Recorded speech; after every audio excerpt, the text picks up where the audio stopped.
Hello again.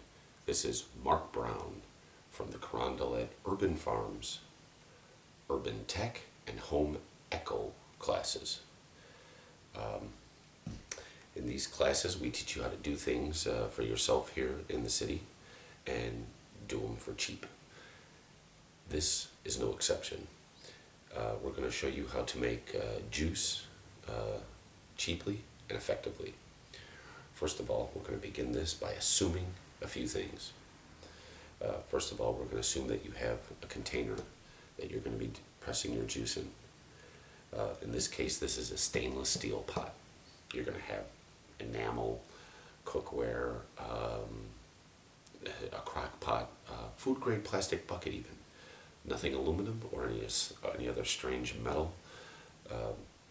Those metals will react with the acid that's in the fruits, giving you bad tastes. It's not good eats.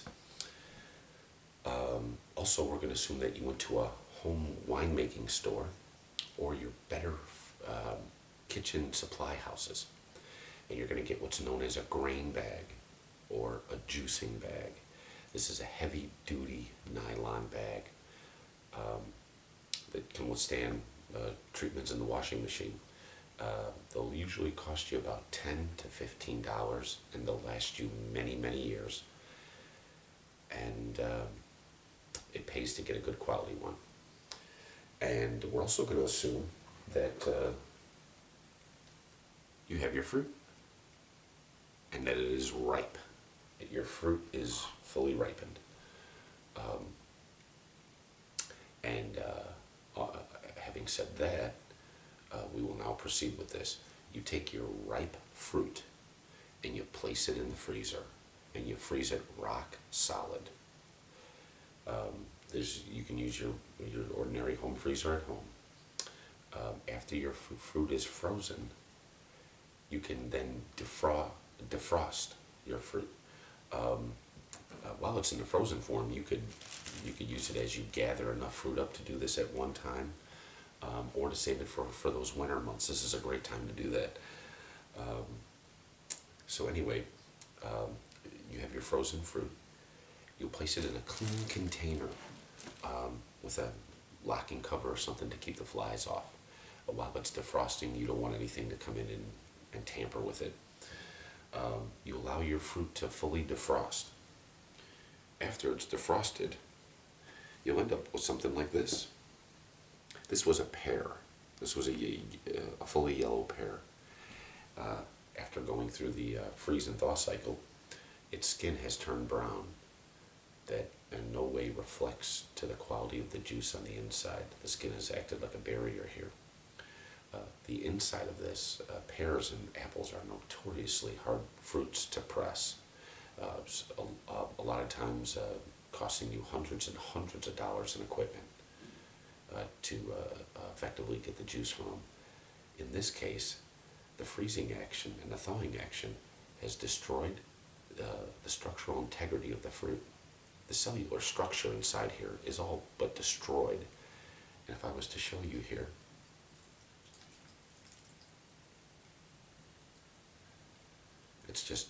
it's running out.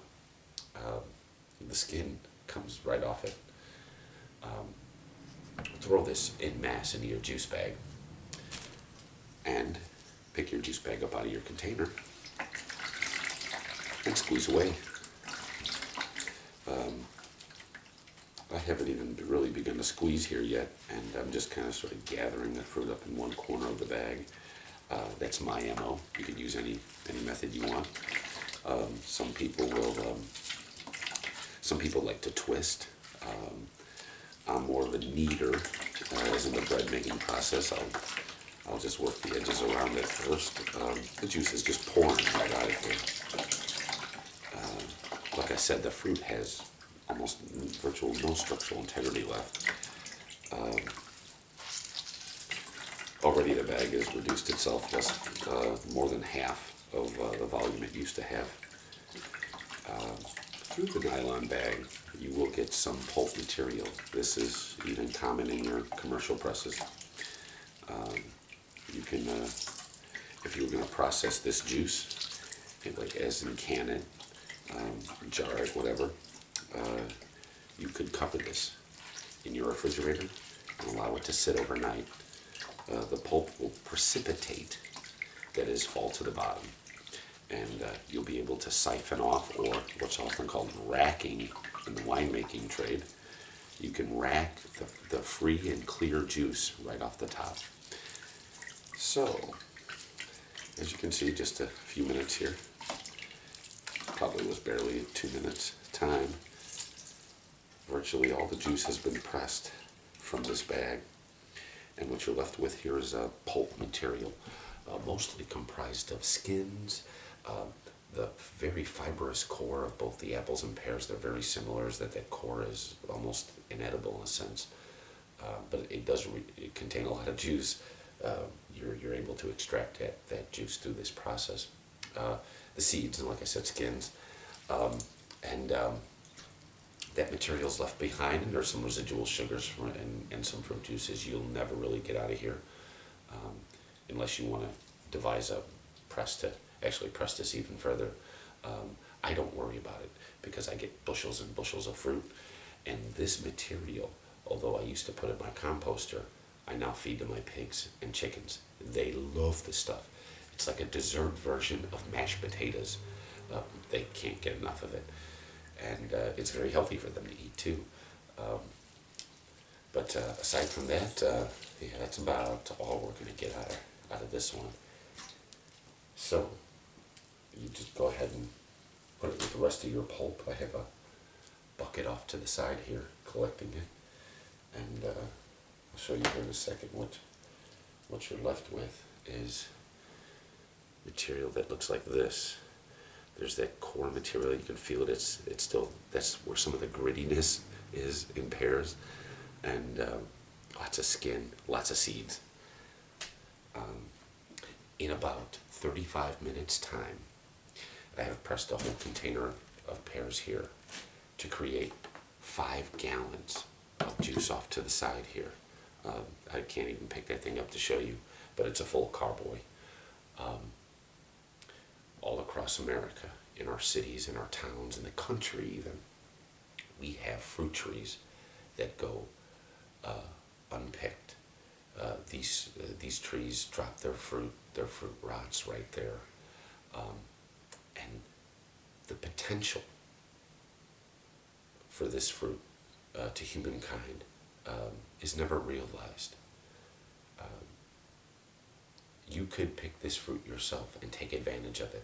Like I said, in not counting the freezing and thawing of the fruit, in a little bit more than a half hour's time, I made 5 gallons of juice off of a bin of apples about this big, or pears that is, I'm sorry. You could pick this off a tree in probably a half hour's time. I have. Get out there and get that fruit. Don't let it go to waste.